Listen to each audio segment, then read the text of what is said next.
네, 안녕하세요. 우리 2024년이죠. 유해 우리 오리엔테이션을 원래 찍었었는데, 그래도 실강생들도 위해서 간단히 설명을 드릴게요. 일단 2차 강의예요. 그죠? 철저히 2차 세무회계 강의고요. 그래서 회계사분들, 세무사분들, 근데 또는 인강생 중에서는 2차를 미리 빨리 듣고 싶은 친구들도 있어요, 실제. 그 극단적인 선택을 하시는 분도 있고, 아니면은 이제 1차 듣고 2차 또 넘어가시는 분도 있어요. 그래서 실제 작년인가 재작년에도 재작년인 것 같은데 그 친구는 시간이 너무 없고 공부를 할 수 있는 기간이 9개월밖에 없었대요.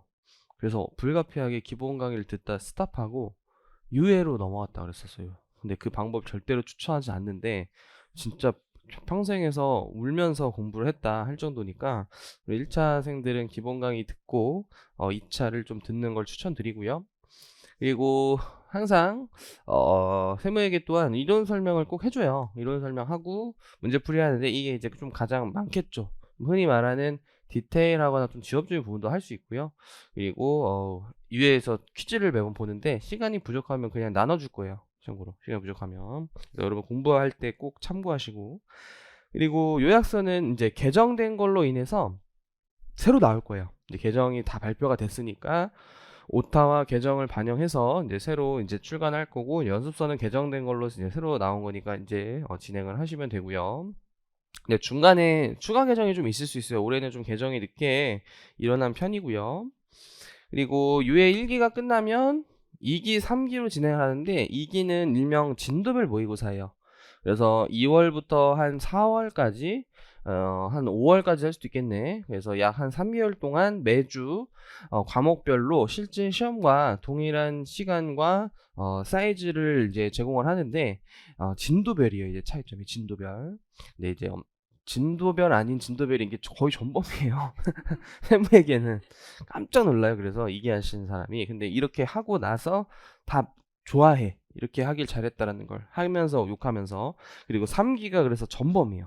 3기는 이제 뭔 주제가 나올지 몰라요. 왜냐면 2기는 우리가 계획표를 올려주기 때문에 이제 그 주에 뭐가 나온다를 예상하고 들어오지만 3기는 그런 게 없어요. 시험이야. 자연빵으로 그냥 자기 실력으로 보는 거예요, 사실. 그래서 사실 회원투가 원래 2차생들이라면 한 이 시점에 좀 대비가 회원2는 미리 좀 대비가 돼 있어야 되고, 한 3개월 시점에는 세법 파악을 좀 많이 하거든요, 참고로. 그래가지고 이제 전범위로 이제 저희는 좀 강력하게 좀 트레이드를 하고 있어요. 사실 왜 보통이면 이게 전범위가 아니고 쭉 진도별로 하다가 전범위를 한 2, 3말밖에 안 보는데 사실 이제 미리 좀 하셔야 돼요. 미리 항상 앞서가야 돼요. 다른 수험생들보다. 그리고 세무회계 우리 회계사분들과 세무사분들이 좀 차이가 있어요. 회계사는 이 10점이 상증세 계산 문제가 나올 수가 있고, 여기 10점이 국기법이든 상증세든 서술형이 좀 나올 수가 있어요. 뜬금없이. 그래서 이제 조금 경향이 요 대비를 하셔야 되는데, 여기는 이제 거의 난이도도 비슷하고 조금 출제 경향도 비슷한데, 최근 들어서는 조금 달라진 게 이제 회계사는 아무래도 2차가 이제 뭐랄까 1차에서 많이 걸러서 2차 시험 보다 보니까 상대적으로 뭔가 시험 문제에 대해서 좀 정석적으로 내려고 하고, 뭔가 많은 주제를 다양하게 기본적으로 내려고 약간 출제 경향이 회계사는. 근데 세무사는 뭔가 이거를 어쨌든 2차에서 700명 안으로 이제 들어가는데, 회계사가 유예제도고 우린 유예제도가 없잖아요. 그러니까 유예제도니까 뭔가 어차피 60점 넘으면 합격하게끔 회계사 출제한다면, 세무사는 올해도 작년이죠. 작년에도 조금 무난하게 내니까 바로 평균이 급격히 올라가는 약간 이렇게 돼버려서, 이게 해무에게 또 평균이 높아서 전체 평균이 높아가지고 이 아예 합격생에 영향을 미칠 수가 있어요. 회계사는 그런 게 좀 덜하고, 그래서 그런지 세무사의 어떤 출제 경향이 조금 더 들쑥날쑥하다라는 좀 차이점이 있어요. 들쑥날쑥한 차이점. 그래서 소득세는 30점, 부가세는 20점, 법인세가 우리 세무사는 50점이나 출제가 돼가지고 법인세를 잘 하시는 게 합격의 지름길이에요. 법인세를 잘 하시는 게. 그리고 회계사도 그래서 평균에서도 그 실제 영향을 볼 수 있는데, 전체적으로 보면은 막 60점대잖아요. 그죠? 왜냐면 그렇게 어렵게 안 내고 그냥 다양하게만 출제하려고 해요. 그리고 변별력을 위해서 한 10점 정도만 좀 신유형을 매년 좀 내요. 신유형. 그런 거는 처음부터 대비하기보다는 기본 주제를 다 마스터한 다음에 대비를 하시거나 아니면 굳이 대비를 안 해도 합격하는 데 지장이 없어요, 특유계사분들은. 근데 이제 세무사분들은 조금 더 보수적으로 막 하려고 하는 이유가 애초에 60점 넘어야 합격하는 게 아니라 남들보다 잘 봐야 합격하잖아요. 그러니까 뭔가 더 유해 생활을 할 때 약간 지엽적인 주제를 더 하려는 경향이 보여요, 제가 보기에는. 참고로. 그래서 우리 14년도부터 쭉 커트라인을 보시면은 굉장히 이제 낮단 말이에요, 이게 참고로 커트라인이. 그래서 이때 이제 47.2, 52.5 막 이런 식으로 가면서 회투 과락률이 높은 해에 실제 좀 커트라인이 낮아요, 이게 확. 참고로 이제 재무도 가끔 어렵게 나오지만 전체 한 10년치 데이터로 봤을 때는 재무의 난이도는 그냥 들쑥날쑥하지 않지만 회투가 특히 난이도가 들쑥날쑥하고요. 세법학은 난이도가 어렵든 쉽든 수험생이 실력이 비슷하기 때문에 평균이 항상 비슷해요. 약간 느낌이 거의 웬만한 한두 해 빼고는. 그래서 회투가 이렇게 70% 넘는 시절에는 너무 시험이 어려워가지고 좀 비판이 많아서 그런지 그 다음부터 좀 무난하게 내고 있었는데, 또 이렇게 45%까지 나오면은 이게 세법학에서 써는 애가 돼요, 대부분. 그래서 제일 적정한 난이도가 60%가 제일 이상적인 포인트. 제가 제일 적정한 난이도를 판단은 2018년도거든요. 이게 참고로. 근데 이제 최근 들어서 60%도 나쁘지 않았지, 그죠? 그래서 60%도. 근데 이렇게 이 난이도가 굉장히 들쑥날쑥하기 때문에 이렇게 어렵게 나오면은 애초에 고득점을 시험장에서 맞기는 어렵다. 그때는 60점만 맞으시면 되고, 좀 쉽게 나왔을 때는 40점 정도만 맞아도 될 것 같아요. 쉽게 나오면 80점 정도, 아니 70점? 70점 정도 맞으시면 될 것 같아요, 쉽게 나오면. 그래서 세무사분들은 좀 더 세무회계를 두려워하는 과목이 돼요, 이게 참고로. 이게 과락이 많이 나와, 생각보다 과락이. 그래서 잘 대비를 하셔야 되고, 항상 출제 경향은 신유형부터 하시면 안 돼요. 실제 시험에서 올해는 신유형이 거의 없었어요. 심지어 작년이죠, 이제 작년에 신유형이 5점에서 7점 정도 있었던 것 같아요. 그렇기 때문에 이제 기존 기출에 자주 나오는 주제와 거기서 조금 변형되는 주제까지를 80점 이상 출제된다고 보고 그거를 잘 1년 안에 돌리는 것도 힘들어요. 그렇기 때문에 유예생이 처음에 욕심 때문에 이거를 다 하려고 하다가 제가 망하는 걸 되게 많이 봤거든요. 저도 유예로 합격했기 때문에 유예 생활의 그 심리를 그래도 제일 잘 알 거예요. 옆에서 실패한 사람도 있고 성공한 사람도 봤으니까. 그래서 신유형도 하면 좋지만 좀 처음에 본인이 부담이 되면 2회독이나 3회독 때 하자, 이런 거죠. 약간 안 하자가 아니라, 참고로. 그래서 이제 공부 방법 보시면요, 당연히 이론 정리의 문제풀이 하셔야 되는데, 일단은 처음부터 제가 제일 강조하고 싶은 유해 생활의 어떤 마인드는 이거예요. 처음부터 다 하려고 하지 말아라.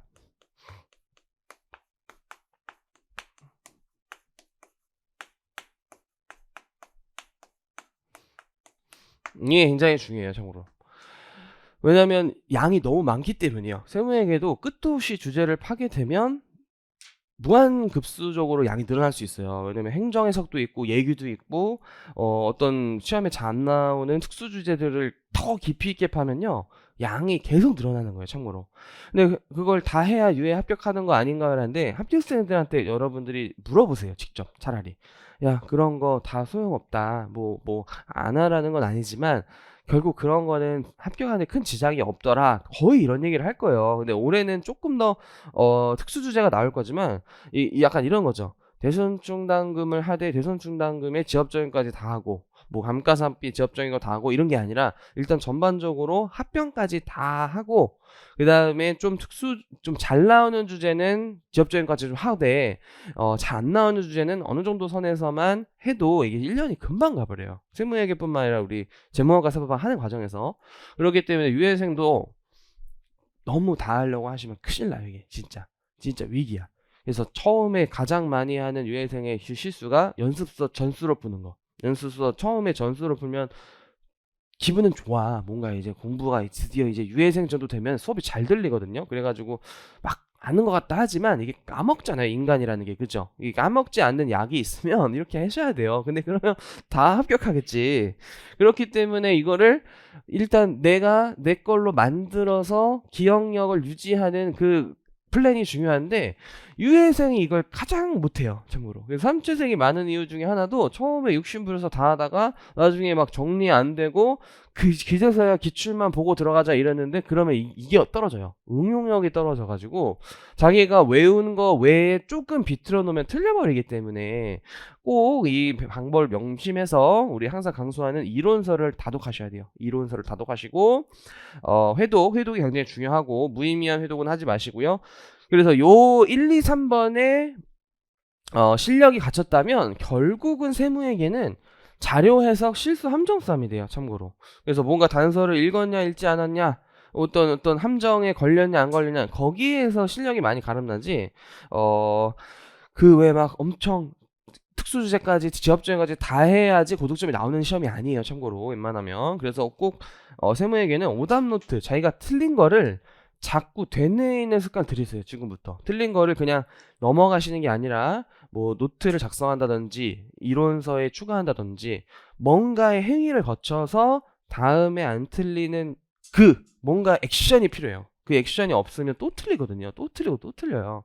그래서 여러 반복을 잘 1년 동안 하시는 게 중요하고, 그리고 유해생, 이거까지 같이 설명을 드렸어요, 참고로. 근데 올해는 특히 3번을 주의하셔야 되는 게 23년도에 특수주제가 하나도 안 나왔어요.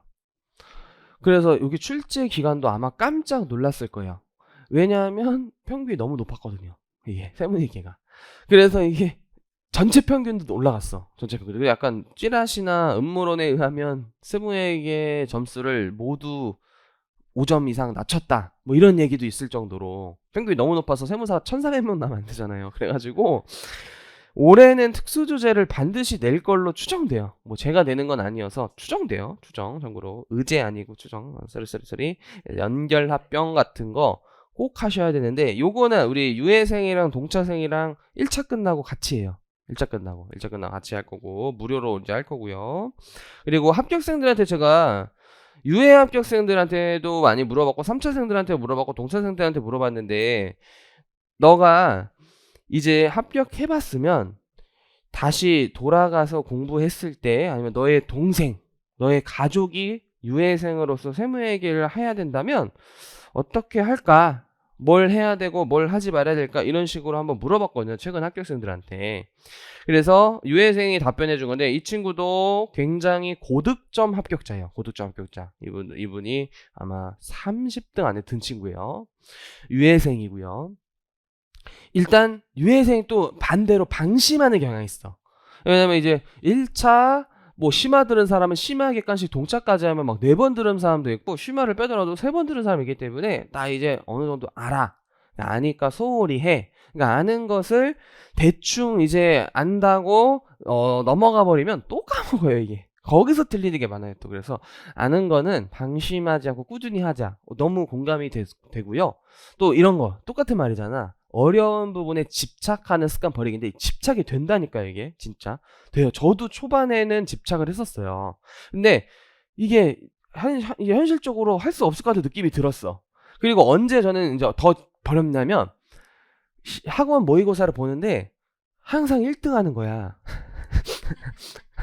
그러니까 내가 제낀 게 있는데 1등 하니까 이건 나머지 수제는 더 안 해도 되는구나, 이게 확신이 더 들더라고. 그리고 더 확신 드는 게 연도별 기출문제 봤어요. 1년치 기출문제와 평균율을 봤는데 저게 한 10점이 있더만. 근데 우리 연습서는 진도별로 되어 있기 때문에 그 느낌이 안 든단 말이에요. 그래서 연도별로 봐보니까 이거는 지금 당장 안 해도 되겠구나, 이게 점점 더 강력해졌어. 확신이 들은 거야. 근데 이제 보수적으로는 다 실력이 좋은 사람들 하시면 좋고요. 그리고 똑같은 얘기를 하죠. 회독 속도를 올려서 공부하는 게 제일 좋다, 항상. 이거는 세법의 공부 방법이고, 이렇게만 해도 60점 정도 실력이 나오는데, 사실 60점 이상 나오면 떨어질 만한 점수는 아니에요, 매번. 그리고 그 이상의 어려운 거라면 80점이 나오고 80점 이상은 사실 없어요, 거의. 작년에는 선수 가끔 87점 있다는데 작년 예외예요. 작년에 오류 있어서 그로스업 돼가지고 그렇지, 사실 만점이 80이라고 생각하고 하시는 거예요. 만점이. 그리고 모의고사도 UA기에 성적에 너무 집착하지 말자. 학원 모의고사는 조금 더 까다롭게 내고 한 번씩 어려운 주제들도 내주기 때문에 그때 갑자기 막 40점 나오고 30점 나와서 드랍하는 경우도 있어요. 진짜 슬럼프 오는 경우도 있는데 그냥 본인이 성적이 점점 오르고 이번 회차는 그냥 내가 약한 주제가 나왔으니까 점수 신경 쓰지 말자. 약간 이런 마인드가 필요하다는 거. 두 번째 친구는 5단 노트 작성 똑같이 5단 노트 작성. 그리고 동차든 유해든 항상 본인이 그냥 약하고 헷갈리는 주제가 있어. 이게 특히 법인세 같은 경우에는 뭐 지급이자가 어디 선포함 어디서 제외함 이런 것들 얘기하는 거예요. 그런 걸 꼭 정리하자 뭐 이런 거고. 그리고 한 3회독 때부터는 순서대로 마강이보다는 조금 가로 풀기식으로 공부해주기라는 표현을 썼네요. 예를 들어 뭐 입금만 주장창 보는 게 아니라 입금한 시간, 퇴출한 시간, 감가한 시간 뭐 이런 식으로 예를 들었죠. 그죠? 그리고 하지 말아야겠다는 처음에 이해하기 어려운 이거는 합병 연결을 아예 버리지 말라는 거예요. 이 친구의 의도는 여기 나있네요. 그죠? 대충 합병 퇴충 뭐 이런 거 제끼지 말라는 거고 해보면 된다. 그리고 두꺼운 연습서로 회독을 해봤는데 이 친구는 3차생이에요. 3차생인데 그래서 유해 실패를 겪은 사람이거든요. 그러니까 본인이 이제 유해니까 생각보다 시간이 많다는 생각과 더불어 다 해야겠다는 마인드 때문에 시중에 가장 두꺼운 연습서를 사가지고 전수로 회독을 했었대요. 그러니까 9개월 동안 3번도 못 푼 거야. 2번 반 풀고 정확히 시험에 들어갔다 그랬거든요. 그래서 그때 와장창 떨어졌다. 유해 때 되면 이론은 다 안다고 좀 또 약간 그 뽕이 들면서 연습서 회동에만 집중을 하게 되는데 두꺼운 연습서 회독을 목표로 했더니 회독 속도도 느려지고 앞에 거 까먹고 하면서 시험 3개월 남았을 때 멘탈 붕괴 이런 상태에 이르러요. 그래서 연습서 회독보다는 기본서나 이론 요약집을 회독하는 것이 훨씬 중요하다. 이게 제가 맨날 강조하는 거죠. 유튜브에도. 그죠? 그래서 똑같은 얘기를 하고 있고요. 그리고 뭐 똑같은 말이네요. 이것도. 그래서 이렇게 봤고요. 동차생도 한번 봐볼까요? 동차생은 느낌이 달라. 동차생은 운의 영역도 들어가요. 사실 실력 플러스 운이야. 실력만이 아니라 시간이 너무 없기 때문에 운도 따라야 돼요. 사실. 그래서 시간이 없었기 때문에 이 친구는 모의고사가 제가 또 동차 GS가 있어요. 동차 GS를 빠르게 봤다 뭐 이런 거고, 또 판례에 집중하기보다는 법령 위주로 요즘 사법학을 얘기했네요. 이 친구는 더 암기했다고.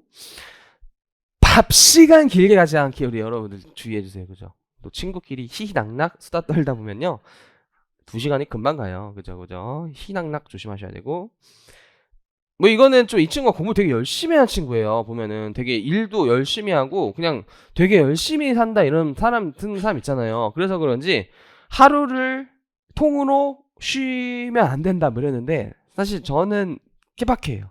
그죠? 이게 오히려 쉬는 행위를 통해서 공부가 더 잘 될 수 있거든요. 근데 이 친구는 토요일을 통으로 쉬는 게 아니라 토요일 오전까지 하고 저녁을 쉰 다음에 일요일에 늦잠 자고 일요일도 공부하고, 그러니까 어느 하루를 통으로 쉬어버리면 그 놀고 싶은 마음과 내 공부 루틴이 깨지면서 다음날도 공부가 안 되더라 뭐 이런 얘기를 해주셨어요. 그걸 좀 요약한 거고 제가. 그리고 이건 진짜면 안 되는 거잖아. 그치? 우리 새벽에 공부가 잘 돼요. 이상해. 감수성이 딘이에요. 그래가지고 2시에 잘 돼요. 공부가. 노래도 막 키로씨 이런 거 들으면서 나 벌써 합격이 약간 이런 느낌이 들 때가 있어요. 감수성 때문에. 그리고 밤에 아니면 또 공부가 안 되면 밤에 심지어 우울해요. 내가 왜 이 공부를 시작해가지고 하면서 자꾸 과거를 내가 어디서부터 꼬였지? 하면서 대학교 꼬여, 고등학교 꼬여, 중학교 꼬였나 하면서 모든 게 꼬였다 하면서 결국 1950년대 북한, 일본을 욕하게 돼요. 나중에 일제시대까지 욕하게 되거든요, 이게. 그렇기 때문에 새벽에 공부가 안 좋아요. 이게 상상력이 풍부해져요. 근데 농담이에요. 사실 새벽에 공부가 잘 되는 친구도 있어요. 극단적으로 얘기한 건데, 공부가 그러니까 잘 될 때 밤새서 하지 말라는 걸 얘기하고 싶었던 거예요. 그죠? 뭔지 알죠? 이걸 꾸준히 너무 좋아하시네. 꾸준히 하는 게 중요하지. 막 하루 밤새고 일주일 밤새고 이런 게 최악의 공부 습관이야. 내가 봐도 이렇게 하다 저는 망하는 사람 너무 많이 봤어요, 진짜. 그리고 똑같은 얘기 했네. 남의 점수 의식하지 말기지. 이렇게 하지 않겠다니까. 이것도 중요해요. 우리 1차 GS도 마찬가지예요. 항상 그냥 나 자신의 싸움으로 봐야 돼. 이게 의식하게 돼. 이상하게 사람이랑 의식하게 되는데 덜 의식하는 거야. 너무 의식이 되면 그냥 제출을 하지 마세요. 모의고사 점수를 보지 말고 그냥 내 루틴대로 그냥 내가 올라가면 된다라는 생각으로 이제 하시라는 거 보셨으면 좋겠다. 그래서 여기까지만 이제 볼게요. 참고로. 그래서 이제 샘플로 소득세부터 진행을 할 거예요. 소득세부터 페이지가 어디죠? 우리 148 페이지에 여기로 가볼게요. 금융소득으로 이제 바로 나가실 거예요. 소득세부터 진행을 할 거예요. 소득세부터. 그래서 소득세 30점 나와요. 꼭 알고 있어야 돼요. 이것도 유예생인데도 아직 그러니까 동차를 좀 소홀히 한 분들은 시험이 어떻게 나오는지도 잘 몰라. 그리고 동차가 떨어졌으면 그 시험지가 꼴배기 싫어가지고 리뷰를 안 해요. 아예 그냥 거덜떠버리기 쳐버려. 그래가지고 이제 얘기해 주는데 소득세는 크게 일단 30점이 나오잖아요. 그러니까 이게 지피직이면 100점 100승이에요. 30점이 출제가 되고 있는데 일단 자료는 크게 많게는 5개에서 6개까지 나온 적이 있어요. 자료가. 그러니까 이제 또 이게 회계사 쪽 자료 관련된 게 회계사는 이 자료가 독립적으로 출제돼요.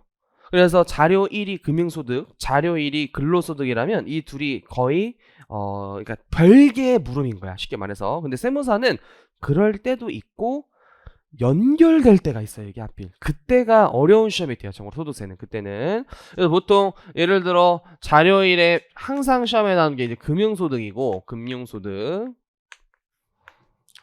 그리고 그러니까 근로소득. 그리고 근로소득이라면 항상 세트로 소득공제, 세액공제는 필수예요. 거의. 소득공제, 세액공제 같이 내고. 그리고 세무회계에서 안 내면 섭섭한 양도소득 요런 식으로 이제 소득세 총 2배사 근영기 퇴양 그 다음에 각종 소득 세액공제까지 합쳐봤을 때 이런 주제 중에서 자료가 3개에서 한 5개 정도 출제를 하기 때문에 3개일 때는 10 이렇게 낸 적도 있어요. 그냥 10 근데 그때 또 섞여 있을 수가 있어. 섞여 있을 수도 있고 아니면은 막 8, 8, 4 이런 식으로 또 자료를 많게 내면서 쪼개서 내는 경우도 있어가지고 많이 나오는 순간 일단 더 수험생의 평균 점수가 엄청 하락해요. 참고로 그때는 막 시간 압박도 쫄리면서 실수를 더해 세무회의가. 그래서 자료를 많이 내고 함정파면은 쭉 되는 거야. 또 이게 쭉. 그리고 소득세가 제일 싫어하는 게 위에서 하나 틀리면 빵점 나와요. 위에서 하나 틀리면 빵점 나올 수 있어가지고 이거 잘하셔야 돼요. 참고로 소득세 이렇게 나와요. 근데 이제 최근에 이제 잘 나오는 게 이거 목차 한번 보고 가자. 목차 한번 잘 보고 가자. 여기 앞장 보고 가면 세무회계에서는 총칙은 건너뛰어요. 총칙이 이제 납세의무자 배우고 우리 위회생인데 여기서 거주자 비거주자 배울 수는 없잖아요. 그래가지고 제껴요. 그래서 2배사 근연기 그리고 특례는 좀 하셔야 돼. 특례는 왜냐면 공동사업 계산 문제라든지 2월 결수 공제 같은 주제들이 세무회계 관련이 되어 있고요. 그리고 소득공제, 세액공제, 퇴양까지 납세 절차도 이제 세무에 관련된 거는 사실상 거의 없다고 보시면 돼요. 웬만하면. 근데 이제 거의 이제 시험에 나오는 게 금융소득, 근로소득 이 두 가지가 가장 일단 출제 빈도수가 높아요. 그러니까 세무사 모두. 그리고 기타는 항상 그냥 곁따라서 나온 느낌이야. 기타를 단독으로 내기보다는 그냥 뭘 냈을 때도 헤이크라든지 그냥 조금이라든지 넣는 경향이 있고 세무사분들은 특히 회계사에서는 최근에 사업소득을 꾸준히 내고 있지만 세무사가 사업소득을 낸 지가 한 10년 됐어요. 거의 8, 9년이 됐거든요. 제 데이터로. 그래서 사업소득 밀고 있어요. 근데 이거 한 2년 전부터 밀었는데 안 나와가지고 계속 밀고 있어요. 나올 때까지. 올해도 민다 내가 사업소득 진짜 지겹도록 누가 이기나 보자. 올해도 사업소득 나온다 내가 진짜. 그러니까 금융은 항상 나오고 사업은 나올 때가 됐다 이 정도고 사실 이것도 다 이제 주기적으로 나오는 거고 양도가 한 2년에 한 번씩 나와요. 양도가 또. 네, 이제 양도 주제가 다양하게 나오는데 작년엔 부담부 증여가 출제가 되었어요. 참고로 퇴직이 제일 안 나오는데 그래도 또 퇴직을 버리시면 안 되는 게 나오면 쉽거든요. 이게 크게 어렵지 않기 때문에 사실 유예생이라면 이제 다 하시는 거고요. 그래서 이렇게 이제 출제 경향을 보이고 있고 30점에서 유예상이라면 목표는 20점 이상이야. 네, 목표는 20점 이상, 소득세에서 20점 이상. 근데 아무리 못해도 한 18점 이상 정도는 맞아줘야 돼요. 디테일하게 18점 이상. 그걸 목표로 하셔야 돼요. 참고로 물론 다 맞으면 좋은 거고, 다 맞으면 좋은 거고. 넘어가시고 이제 금융소득으로 그래서 바로 넘어가요. 세무회계는 이제 계산형의 100점이니까. 다시 한번 이제 금융소득은 애초에 뭐가 나오는지 잘 보시면 금융소득금액을 물어보는 게 국룰이에요. 금융소득금액을 이제 공부하시는 게 1순위다. 그래서 금융소득금액은 당연히 이자 배당 섞여 있고 배당에는 이중과세 문제 때문에 그로스업이 있잖아요. 그래서 그로스업까지 계산한 금융소득금액, 이게 이제 가장 이제 시험에서 많이 물어보는 거고요. 그리고 금융소득은 워낙 2천만 원이라는 기점으로 종합과세 분리과세가 나눠지기 때문에 종합과세 분리과세에 따른 원천징수세액도 굉장히 잘 물어봐요. 이게 원천징수 세액을 세무회계에서 잘 출제하고 있어요. 그래서 반드시 원천징수세액을 좀 분석하셔야 돼요. 원천징수세액. 그리고 세 번째가 산출세액 특례가 들어가요. 산출세액 특례가 금융소득의 경우에 6에서 45% 외에도 별도로 구하는 공식이 존재하잖아요. 그래서 얘도 잘 물어봐요. 크게 이 세 가지야. 금융소득 마스터 하셔야 될 거예요. 그래서 이걸 한 번에 이제 세무회계는 큰 물어봐요. 1차는 이렇게 크게 물어볼 수가 없어요. 그죠? 그냥 요거 물어보면 작게 물어보고, 요거 물어봐도 한 5개 정도 항목을 준다면 2차는 8개, 많게는 10개 이런 식으로 주기 때문에 더욱더 이게 실수 위험성이 높아요. 그리고 금융소득은 첫 챕터니까 다 잘하거든요, 사실은. 근데 의외로 많이 틀리는 게 한두 개 싸움이야. 기존 기출에 안 나온 금융소득 자료가 무조건 1개 이상 있어요. 거기서 맞추냐 안 맞추냐가 10점을 가르기 때문에 금융소득은 조금 굉장히 좀 꼼꼼하게 하셔야 돼요. 진짜 이거 하나 틀리면 진짜 이거 타격이 크다 합격하는데 참고로 10점이에요. 바로 10점. 그래서 이 세 가지의 주제를 이제 정리를 하시는 거고요. 그중 첫 번째 이제 이자소득을 좀 배워볼게요. 이자소득. 그래서 이자소득은 일단 금전 사용에 따른 대가라고 했었어요. 금전 사용에 따른 대가.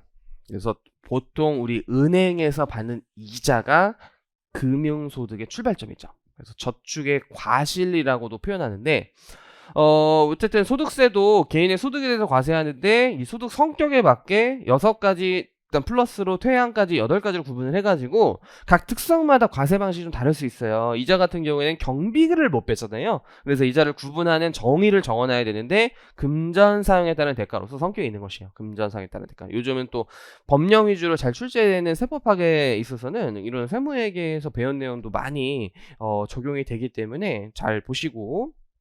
그래서 이제 이게 법 내용이거든요. 여기가 법에 똑같이 써져 있는 표현인데 법에는 이제 이자 소득의 예시로 다음의 소득을 얘기하고 있어요. 참고로. 그리고 위에 은은 이제 중요한 게 이자 배당 합쳐서 2천만 원 이하의 이제 금융소득은 우리나라에서는 분리과세로 납세를 종료시켜요. 그럼 이제 납세자도 편해. 세금을 따로 홈택스 가서 신고하는 게 아니라 은행에서 세금을 떼서 들어와 버리고 그 상태로 그냥 세금 신고가 없어요. 세금 신고 끝. 그렇기 때문에 이제 2천만 원이라는 그런 포인트를 나중에 또 정리할 거고요. 그래서 요즘 또 시험에 잘 내는 게 할인액이에요. 일단 이건 채권증권의 할인액이어서 국가나 지방자치단체가 발행한 채권증권의 이자와 할인액 이렇게 나와 있어요. 그리고 이거는 회사가 발행한 채권증권의 이자와 할인액. 그래서 할인액도 이자소득으로 과세. 할인액. 그래서 채권의 상품이라는 것 자체가 돈을 빌려준 거잖아요. 그럼 약간 이런 느낌이야. 회사로 예를 들어 보면 회사가 자금 조달을 하기 위해서 주주한테 투자금을 받을 수도 있고 채권자한테 돈을 빌릴 수도 있잖아요. 근데 예를 들어 이게 상환일자가 2년이라면 만 원을 빌렸을 때 이 만 원을 지금 만 원으로 빌려주면은 나중에 2년 뒤에 만 원으로 갚았을 때 투자자가 바보죠. 호구예요, 참고로. 그래서 시장 금리가 예를 들어 뭐 10%다라고 한다면 이렇게 1.1, 1.2 역전한 금액을 빌려주면 예를 들어 그냥 그 정확한 숫자보다는 8,000원 정도로 예상하면 현재 가치를 8,000원 정도로 예상하면 이게 마치 은행 이자랑 비슷하게 1년 지나고 1년 지날 때마다 뭔가 이자처럼 금전 대가의 성격이 붙은 금액을 받게 돼가지고 나중에 이제 10,000원을 받게 되면 2,000원의 소득이 생기는 거예요. 지금 8,000원을 빌려줬다가 만기일에 10,000원을 받게 되면 2,000원을 먹잖아요. 요게 이자랑 동일한 거야. 이자랑 동일한 거. 그래서 우리는 이자수로 과세하는데, 사실 모든 채권에는 이것도 있어요. 표시이자라는 게 있죠. 표시이자. 이게 만약에 이제 뭐 2%였다면은 우리 8,000원의 2%는 160원인가? 참고로. 그죠? 160원. 그러면은 1년 지났을 때 이게 1년이라면 여기가 또 1년이라면 표시이자 160 먹고요. 여기서 표시이자 160 먹고 할인액도 생기잖아. 할인액은 1,000원 뭐 이렇게 되는 거죠. 요 두 가지가 이자 소득으로 모두 과세가 되는데, 사실 이때 뭐도 발생할 수 있냐면, 만약 이때 만기 전에 중도에 매각을 할 수 있어요. 참고로 중도 매각. 그럼 이때 이거 덧붙여서 9,160원에 팔리는 게 아니라 다시 이때 시장 이자율에 따라서 양도되는 금액이 달라져요. 그래서 만약에 이 매각액이 9,500원에 막 혹시라도 금액이 팔렸다면은 채권의 액면가라든지 뭐 이런 거 덧붙인 가격과 차익이 생기는데, 채권의 매매 차익은 이제 과세하지 않아요. 채권의 매매 차익은 한국에서는 세금이 없어요. 일단 법적 근거가 없기 때문이에요. 이유는 열거주인 소득세에 열거가 안 되기 때문인데, 왜 열거를 안 해놨냐? 그냥 채권의 투자를 장려해서 기업의 자금 조달이 원활하게 되기 위해서 매매 차익에 대해서 과세를 하지 않고 있어요. 매매 차익에 대해서. 그래서 요 이자와 할인액에 과세하는데, 이제 유예에선 좀 어렵게 뭐가 나올 수 있냐면, 이렇게 중도에 매각했을 때 직접 계산하게끔 출제할 수 있어요. 이게 왜냐면 이게 예전에는 만기 시점에 전부 과세한다라고 해놔가지고, 이제 YS 시절에 금융실명제가 도입이 되면서 이제 2,000만원 넘사면 종합과세자가 되는데, 이걸 회피하기 위해서 만기 전에 팔아버리는 거야. 그러면은 이때 이 중간에 보유하고 있었던 이자들이 과세 대상에서 빠져버리는, 약간 분리과세로 납세가 종결되는 약간 이런 이슈가 있어가지고 보유기간 과세로 바뀐 거야. 보유기간 과세로. 그래서 보유한 기간 동안에 발생한 이자와 할인액은 각자 과세하게 되는데 정액법으로 과세해요. 이거 좀 이따 가서 배울 거예요. 좀 이따 참고로. 그런 이슈가 있는 게 요 사실 1, 2번. 사채의 이자와 할인액이요. 사채의 이자와 할인액. 꼭 보셔야 돼요. 그리고 1번은 국채라고 지방채라고 해서 국가 등이 발행하는 건데, 오른쪽에 이제 시행령 조문이 여기에요. 양가로 보는 시행령 조문이거든요. 구체적 상품에 따라 이자인 것도 있고 아닌 것도 있어요. 예를 들어 원금 채권과 이자 채권이 분리된 상품의 경우 원금 채권 및 이자 채권의 할인액도 이자에 들어간대요. 일단 첫 번째 포인트, 이런 것도 다 시험에 나오고 있어요. 할인액은 이자다. 일단 근데 단 하면서 우리 공개시장에서 통합발행 체크하세요. 이게 중요해요. 그래도 통합발행이라는 게 사실 채권을 국가가 여러 개를 발행하면 관리가 힘들기 때문에 하나의 어떤 상품인데 추가 발행하는 거야. 계속 만기까지. 이게 시장금리에 따라 추가 발행을 해주는 거예요. 그걸 통합발행하는 건데, 이때 옛날에 4%였던 게 추가 발행할 때 5% 잃어버리면은 할인액이 발생하게 돼요. 근데 이게 만기가에서는 액면가와 매각가의 차액이 할인액인지 매각 차액인지 구분이 일단 어려워요. 이게 현실에서. 두 번째로는 이제 국가가 발행한 채권에 장려하는 측면에서도 두 가지 이유에서 이때의 매각가액과 액면가의 차액은 이자 및 할인액에 포함하지 않는다고 되어 있어요. 그래서 채권 상품은 그냥 국채 등 정도로 보시면 되고요. 핵심은 이제 공개 시장에서 통합 발행하는 채권의 매각가 액면가의 차액, 현실에서 이제 이때는 할인액과 매매 차익의 구분이 어렵다. 그렇기 때문에 과세하지 않는다. 꼭 기억해 주시고, 그리고 채권이 장기 투자 상품이면 단점이 있어요. 물가가 올라갔을 때 과거에 이 채권의 수익률보다도 훨씬 손해일 수 있는 거야. 물가 많이 오르면. 그래서 소비자 물가지수에 비례해서 야, 이게 물가보다 수익률이 낮더라라고 인정되면 그걸 보전해준 상품이 물가 연동 국고채예요. 그래서 원금 증가분이라는 게 소비자 물가지수보다 하락한 부분을 국가가 보존해둬서 예를 들어 10,000원에 200원을 덧붙여서 준다면 표시이자 말고 표시이자는 당연히 이자예요. 액면이자는 당연히 이자고 여기서 말하는 거는 원금 증가분은 이자 및 할인액에 포함하는데 참고로 그냥 보수적으로 이게 15년 이후부터 과세하는 걸로 바뀌었어요. 2015년 이후 발행분만 과세돼요. 이게 보통 6월 10일인가 발행되는데 15년 이후 발행분만 과세해요. 15년 이후 발행분만. 근데 교수님도 부치까지 고려해서 출제 안 하는 사람도 있어가지고 일단 출제하면 과세로 출제한 거야. 오씨 과세. 그러니까 15년이란 표현이 없으면 교수님도 부치 보는 게 상당히 귀찮고 잘 놓치게 돼. 교수님도 인간인지라. 그래 다른 사람 검토할 때도 잘 안 보게 된다고. 그러니까 혹시 시험 문제에서 연도 이거 15년 이전인지 이후인지 없는데 어떻게 하지? 과세 이렇게 생각이 아니라 그냥 과세로 하면 돼. 과세로. 그래서 요거까지 해서 시행령에 요 1번의 구체적 내용이 되는 거예요. 그죠? 요 1번의 구체적 내용. 근데 이제 교수님이 시행령까지 안 가고 작년에는 그냥 이렇게 냈다? 지자체가 발행한 사채의 할인에 이렇게 냈어요. 작년에는 참고로. 그럼 이자 소득으로 출제한 거야. 참고로. 그냥 시험 문제는 너무 딱딱 이렇게 현실에 있는 상품을 출제하기에는 예외 사항도 많아가지고 가장 정확하게 오류 없이 내는 게 법문구 그대로 내는 거예요. 법문구 그대로. 근데 이제 지자체 할인 중에서 공개 시장 이런 거는 과세 아니었는데 이렇게 생각하면 안 되는 거야. 그래서 이게 이제 법문구고 여기는 시행령 문구예요. 참고로. 그래서 이제 사채 받고요. 3번은 올해까지는 배당소득으로 과세하셔야 돼요. 반드시 잘 보셔야 돼요. 법이 개정은 됐지만 시행일자가 15년도부터 시행하잖아요. 그렇기 때문에 시행 기준으로 출제하는 우리 시험상 올해 시험에는 배당소득으로 푸셔야 돼요. 그래서 상법에서 이제 사채를 다른 이제 상품 파생 결합 사채로부터 발생한 이익을 배당소득으로 과세해요. 참고로 배당소득을 꼭 기억하셔야 돼요. 올해까지는 배당소득이에요. 1차도 배당소득이에요. 우리.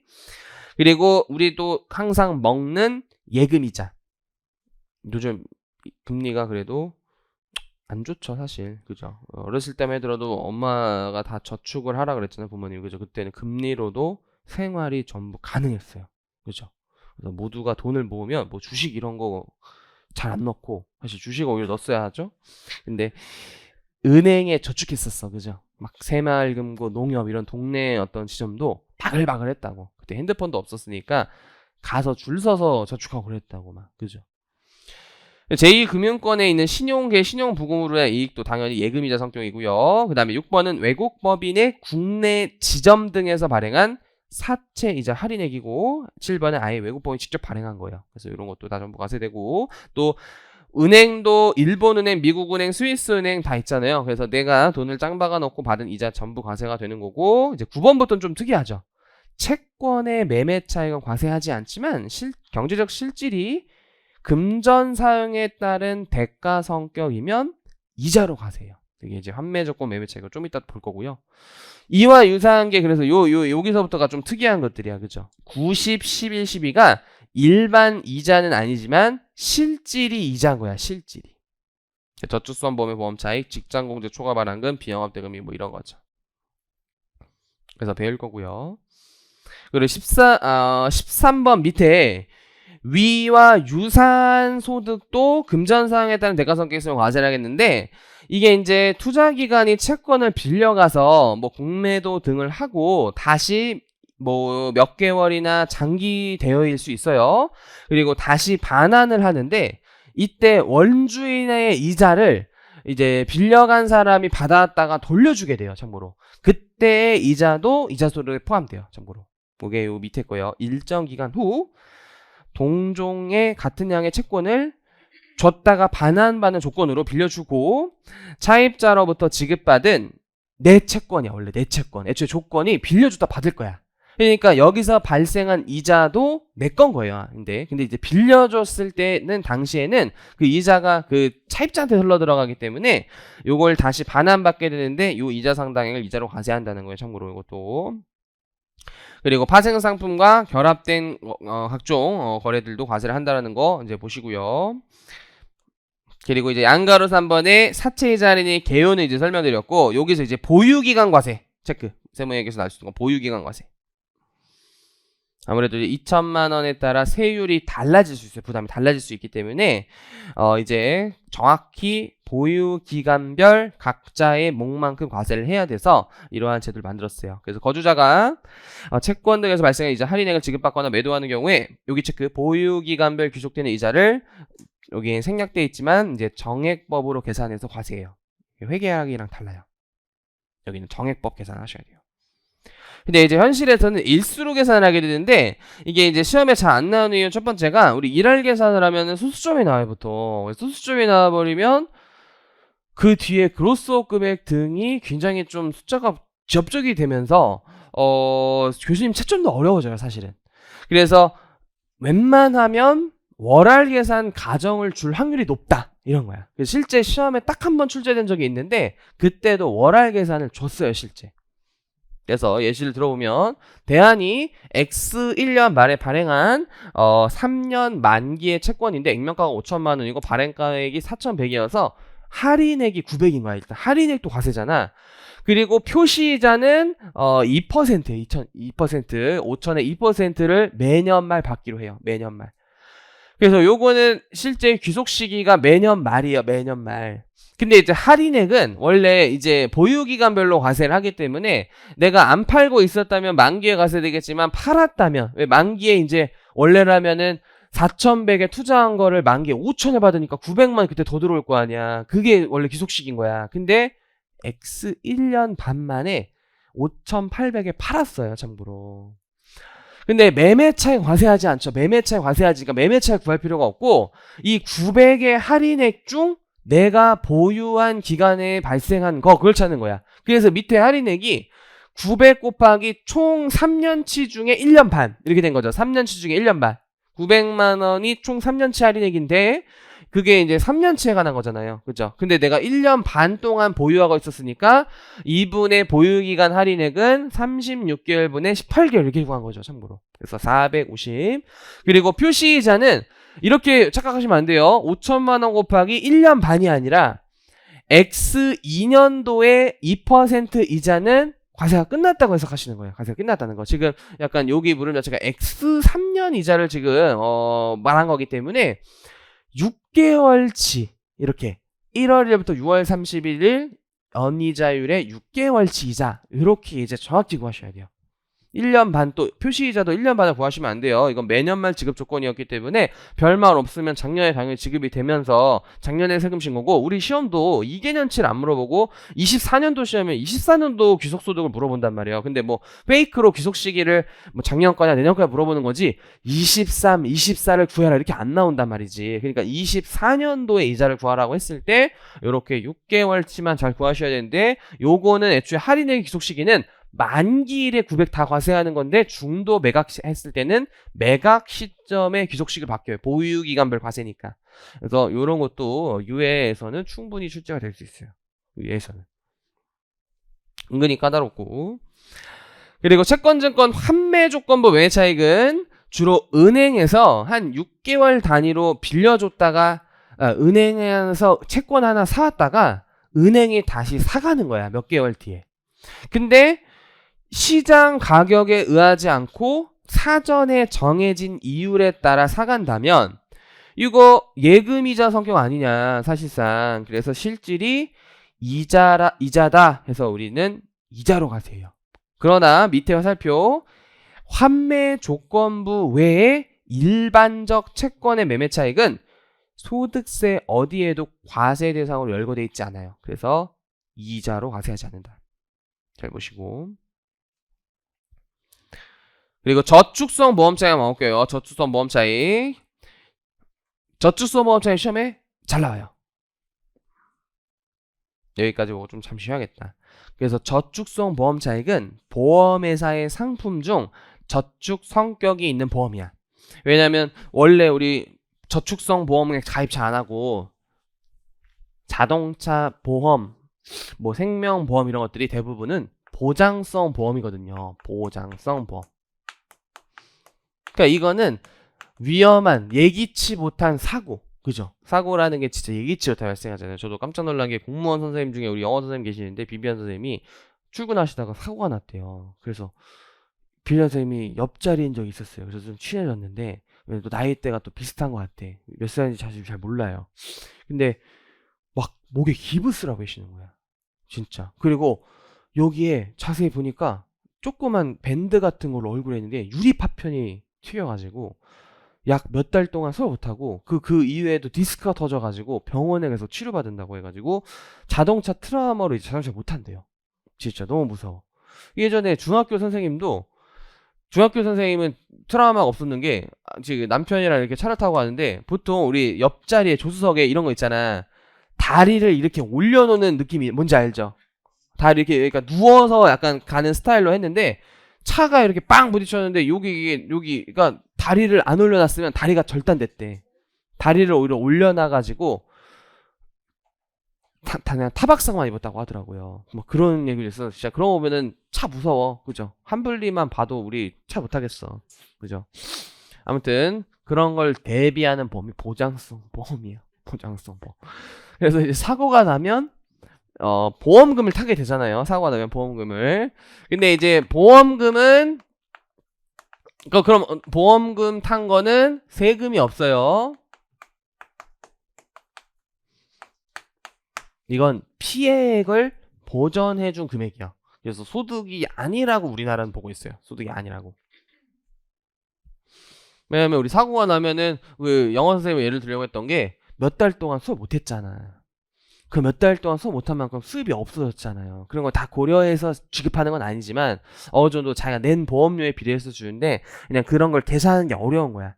피해액을 보전해 줄 금액까지는 얼마고 플러스로 받은 금액은 소득이다 이렇게 생각할 수도 있단 말이야. 이렇게 과세한 나라도 있고. 근데 우리나라는 그냥 이렇게 사고가 나서 탄 보험금은 과세하지 않는 게 원칙인데 예외가 사업자들 있죠. 사업자들이 요거는 좀 기니까 이렇게 가볼까? 아 여기 없나? 우리 거기 사업소득 쪽에 있나보다. 그럼 이거 사업자는 사업소득으로 과세가 될 수 있어요.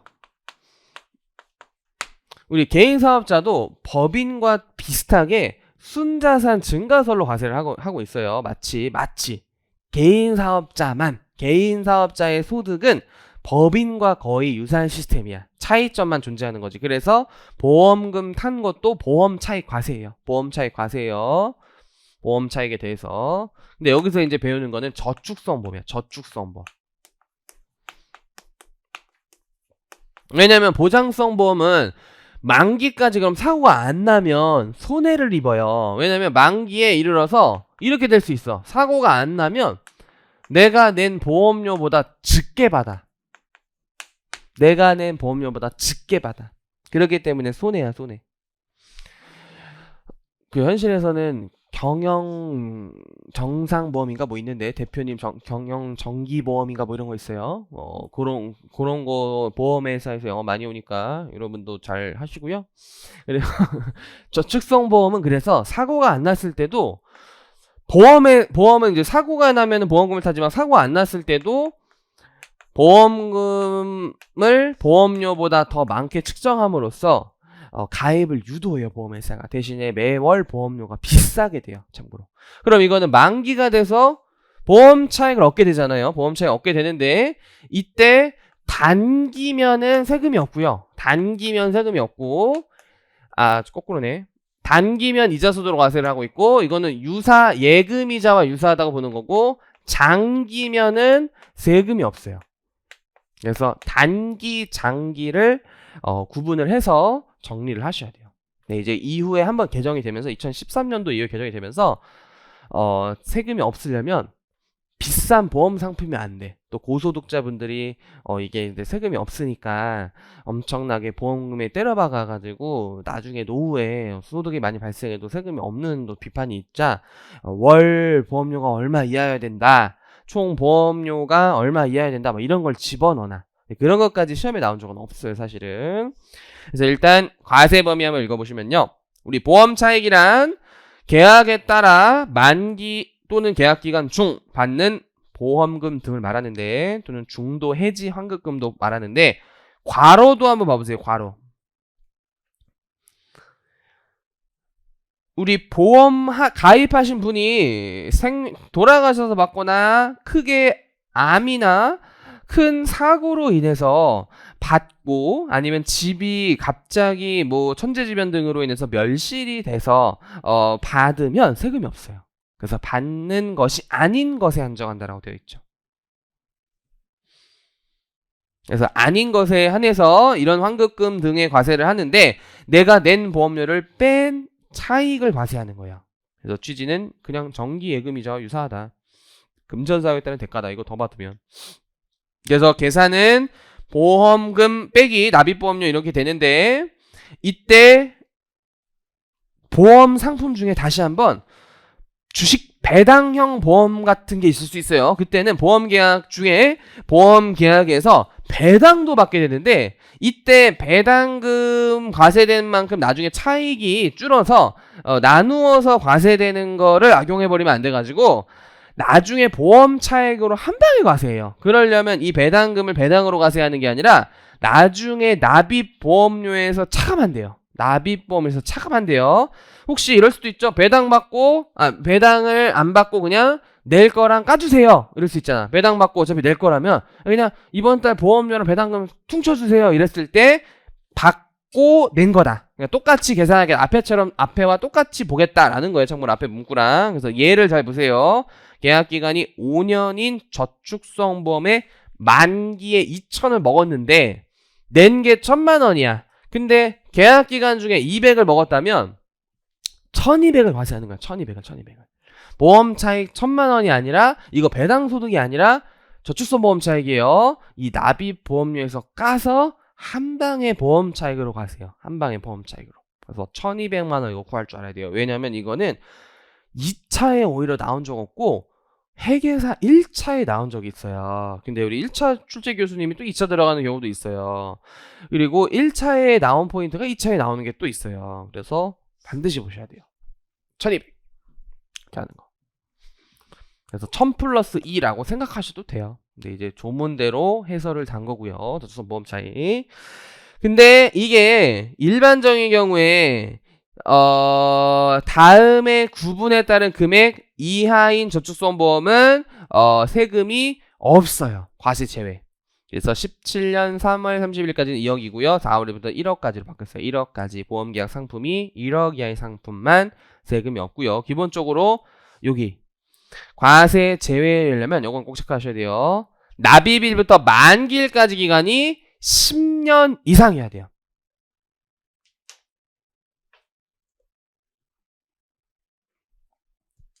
매월 적립식 보험은 참고 목적 보세요. 150만 원 이하 이런 것도 있고 종신형도 참고 목적 보세요. 죽을 때까지 받는 거. 그래서 웬만하면 그냥 10년 미만이나 10년 이상으로 출제해서 크게 오류를 없게 내려고 할 거예요. 요건들이 까다로우면은 자칫 출제 오류 범위도 생겨가지고 잘 안 내려고 해요. 이게 세법 큰 이슈가 있는 것도 아니고. 그래서 오히려 그걸 내면 과세로 내려고 하겠죠. 웬만하면 그죠? 그래서 조금 좀 보시고 잠시 쉬었다가 직장 공제외 초과 반환금도 이제 이어서 볼게요. 잠시 쉬었다 할게요.